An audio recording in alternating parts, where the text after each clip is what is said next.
Hello বন্ধুরা, আমি জাকির হোসেন। আজকে আপনাদের দেখাবো কিভাবে ইঞ্জিনের ভেতরে জমে থাকা কালো ময়লা বা কার্বন খুব সহজে পরিষ্কার করতে হয়। প্রথমেই স্পার্ক প্লাগটা খুলে সেই ছিদ্র দিয়ে পেট্রোল আর অয়েলের একটি বিশেষ মিশ্রণ আমি ফানেল দিয়ে ইঞ্জিনের ভেতর ঢেলে দিচ্ছি। এরপর প্লাগটা খোলা অবস্থাতেই আমি বাইকে বেশ কয়েকবার কিক দিচ্ছি।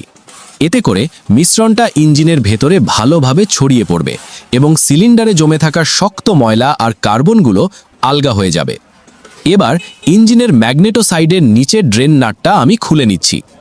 এখন দেখবেন আসল ম্যাজিক, ইঞ্জিনের ভেতর থেকে জমানো ময়লা কিভাবে বেরিয়ে আসে।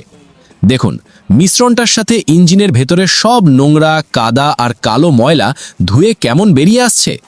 পুরো ময়লাটা ভেতর থেকে বের করার জন্য আমি আরও কয়েকবার কিক দিয়ে নিচ্ছি।